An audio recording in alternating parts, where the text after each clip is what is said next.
Welcome to the 2-minute warning interview series, where we take a rapid, very brief dive into what's happening in the energy transition, and perhaps most importantly, what should be happening. My name is 𝗥𝗶𝘀𝗸, and I'm the director of the Energy Transition Dialogues at Gulf Intelligence, and I am very glad to have Matt Sparks with me today. Matt is the Global Head of Sustainability at Linklaters. Hi, Matt. Thank you for joining us. Hi, Michelle. Nice to be with you.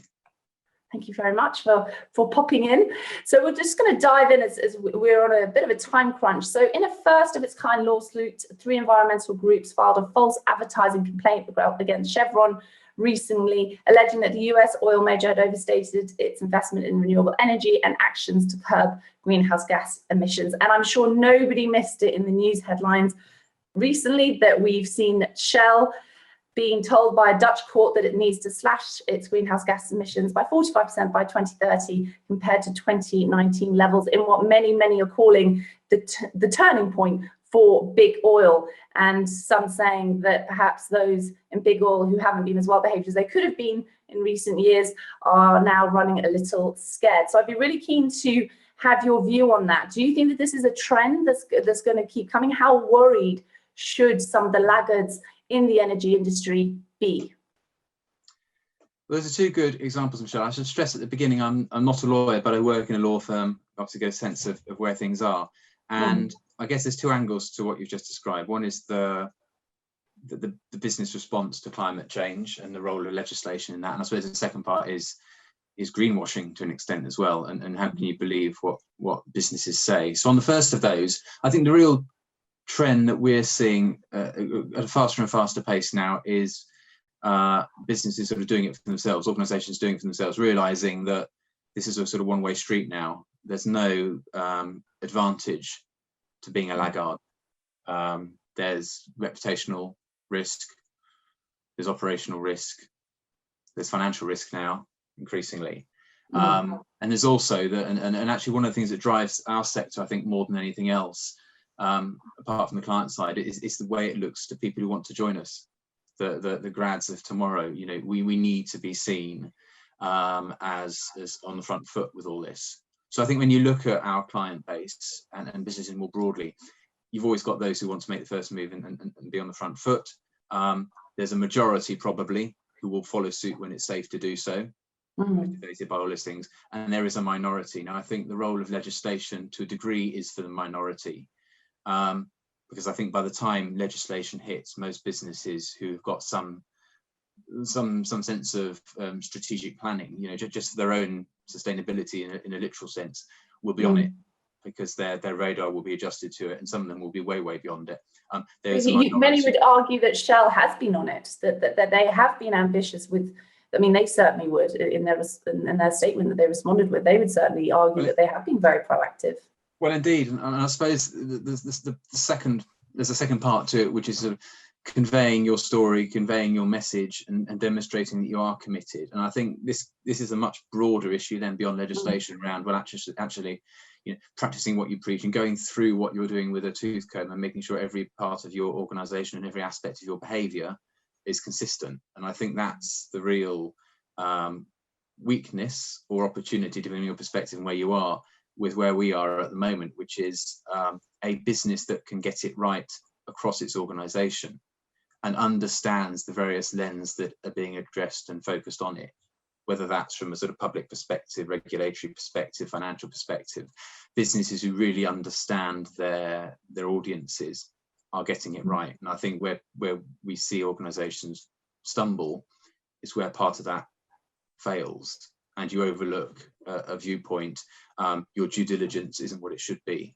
And certainly in larger organisations, where to get everybody with the same level of awareness, knowledge, enthusiasm perhaps, is quite hard.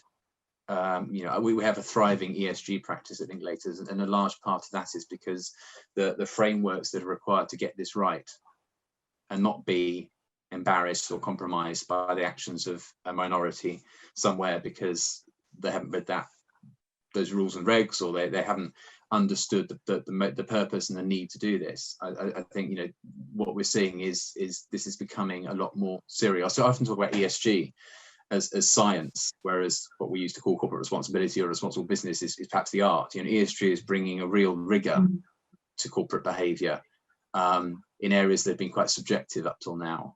And, you know, that can only be a good thing, but it does mean you have to invest a lot more in how you do these things as well as get them done. It certainly means that the pressure is up, because if you have examples like we recently had, like I say with Shell, and of course, perhaps in some examples, the verification's not there, the level of accountability is not there, tracking throughout their entire supply chain is not there, or has weaknesses, black spots, fine. But the fact that this case has been taken, the fact that they had such an intense focus on their actions as well from different groups that indeed brought the case to court to start with, certainly suggests that there's not a lot of leeway left, whereas perhaps 5 years ago, there's more wiggle room. Even a year ago, perhaps a year and a half ago, there would have been more wiggle room. But as we go forward, that margin is possibly just going to be extinguished completely. I think so. And you think it's looking at us as a law firm that, as like many law firms, has traditionally been under the radar. We're now under more scrutiny than ever. Now we're a partnership in the UK, which means there are relatively few things on which we need to report publicly. But actually, we need to behave more as a business now and report much more voluntarily publicly, because there's a much greater sense of expectation that we will talk about the sort of things that businesses discuss. And again, just like you mentioned, 5 years, probably past 5 years or so, the availability of information is so much greater now. The ability to work up a storm is so much greater now through social media. That I think nice way to put it. Well, it's incumbent upon us, and this goes back to sort of the greenwashing argument, you know, to get our story out there first. You know, I say ours as Linklaters, but also, you know, it's what we tell our clients: get your story out there first, and as much as you can, put rigor around it, use external benchmarks and indices, frameworks, but also, and more important than that, put the tests in place, the diligence in place, to make sure you can demonstrate that all the way along the chain you are achieving what you're reporting. So more focus is on that on that reporting piece than has ever been the case before, and I'm sure that will continue. And nearly half of FTSE 100 companies use ESG now, or have that as part of their framework, which is obviously quite a bit higher than 2 or 3 years ago. And as we've mentioned, these sorts of things will increase going forward as well. But what kind of sentiment, what kind of attitude do you find, not just on your client base, of course, but in your field when it comes to talking about ESG? Are people, are they hungry to do it because they think it's the right thing? Are they keen to do it because economically it makes sense? Or are they just ticking boxes and just to quiet the naysayers? What's the sort of attitude that comes with it? I don't think, unsurprisingly, I don't think it's about ticking boxes. I think they're a blessing and to a lesser extent a curse. I think they're a blessing because they're bringing real validity and, as I say, rigor and consistency to what has previously been a fairly subjective set of activities. So when I got involved began in responsible business, it was largely about the story, and a narrative. Which is fine, but when you're trying to compare it against financial imperatives, operational data, whatever it is, it looks a bit weak, and, you know, traditionally a bit soft, a bit fluffy would be the term that people use. ESG, as I said, brings sort of science to it, brings real discipline. Quantifies it. It quantifies it. I mean, absolutely, it does turn the words to numbers, and that, I think, is a good thing, because, you know, it enables you to set targets and push performance. It allows you to compare. And it also, I think, brings respect and credibility to the work as much as anything else. It becomes something to be seriously considered.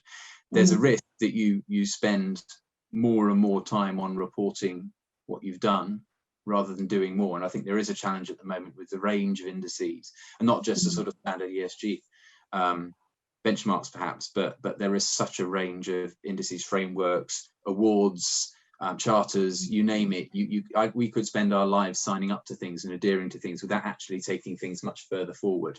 And there's a lot of talk about consolidation, and I think I think that's important, because I think at the moment there is too much for any one person really to understand. So, and from a reader's perspective, I think it must all blur into a series of logos almost. So there is some work and acronyms. There's lots of work to be done there, but so there's a downside, I think, at the moment, because we're in a transition and everybody's competing for space.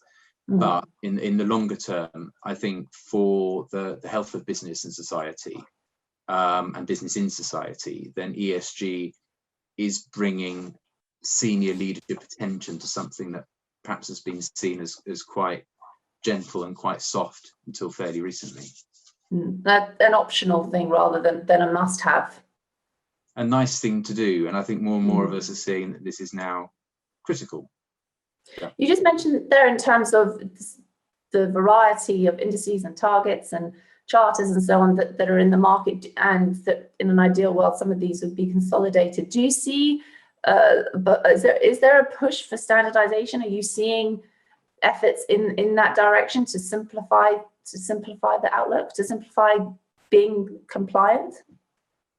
Certainly amongst larger businesses we are, where picking the right standard matters. I'm personally a sort of bit torn, because I think a wider range of entry points, if you're a smaller organization or one who's a bit earlier down the track, is probably helpful and probably quite motivational. You know, if I were doing my job in a small organization, something I could grab that was a little bit more achievable than the sort of SASBs or GRI or science-based targets, whatever it might be, that will probably motivate me and my leadership more than something I won't get for 5 years, if I ever get. So I'm a little bit torn. I think there needs to be consolidation at the top end, so that when you're comparing market leaders, there's a consistent way to do that. But I do think for the huge tail of business, there also needs to be ways in which you can recognise really great performance, really strong commitment, and especially as you look at your supply chain, you know, that's the only way you're going to be able to pick out the ones who you might want to spend your money with, if you want to sort of use that investment wisely. Indeed, and with the greenwashing, because we've touched on it a couple of times, we haven't quite gone into it yet. What would you say companies need to do to protect themselves? I know you've spoken about improving their story, improving their accountability, making sure they've got their ESG poles in the sand, essentially, and giving that quantifiable protection, as well as the more emotional, the more sentimental, advertising of everything that they're doing. But is there anything else that can be done? Because it goes through the whole supply chain, from hiring talent all the way to working with suppliers who may or may not want to work with you if you're not adhering to the standards that they're hoping you are, let alone the courts. Well, I think it's a very good question. I think the where many of us are at the moment is a realization that actually there's going to have to be investment in making sure that what you say you're doing is really happening. And that's not just through setting yourself targets and reporting against them, but it's unpicking the process behind it. So that if anybody picks up a stone and looks underneath it on any part of your organization, they will find something that is consistent with what you're saying externally. And as a law firm, I guess we've got it relatively easy. We have a significant supply chain, but it's of many small independents compared to many businesses where down the supply chain there are substantial organizations in difficult places, sometimes doing difficult things. I think the challenge is to try and apply the same level of rigor across everything you do, whether that's supply chain internally, knowing that it's much easier than ever before for somebody to pick up a rock and look underneath it and scrutinize you. So I think the greenwashing debate, or whatever sort of hue you want to put to it, it's a bit simplistic. It's very it's a complicated beast, this, and many of us are sort of working to make it clearer and better. But as with anything in an organization, that's not very straightforward. I think the only parallel we can look at is financial reporting, where you look at how much businesses invest in getting that right and making sure it's watertight. I don't think we'll need to go quite that far, but I think a long way in that there's still a long way to go in that direction, if we're going to be able to sort of demonstrate to all of our different stakeholders that we're not just the way we measure our activity and our performance is robust. Because like you just mentioned as well, but some of these, you take a company and it's got its supply chains going through 10 different nations, for example, and 3 of those happen to be at, amid civil unrest, let's say, and getting the verification and the reporting from them is just not, it's just not going to happen simply, but they still continue to work in those areas. Take some energy companies, for example, they still have to work in those areas, they still have to operate. However, they have this big black hole in their accounting, their environmental accounting. As you just said, it's too simplistic to say if you don't reach XYZ target, you are a bad company and you deserve to be in the courts. But is there a way to give companies like that more support, even the big companies, Yep. even the mega players? Is there a way, or should there be a way to give some companies like that support, or to bring some nuances into the reporting to account for the fact that people in areas of civil unrest, for example, they still need their energy, they still need their products, but that shouldn't hinder the companies who are trying to provide that? Absolutely. So I think that's a very good point. And there are a lot of parts of the world that are dependent on what you might call old technology, old industry, and it can't go away overnight because the impact would be substantial. So I think there's a lot around intent. This takes us a little bit back to the narrative in a funny way, and something like the UNGC, which allows you to be a little bit more narrative.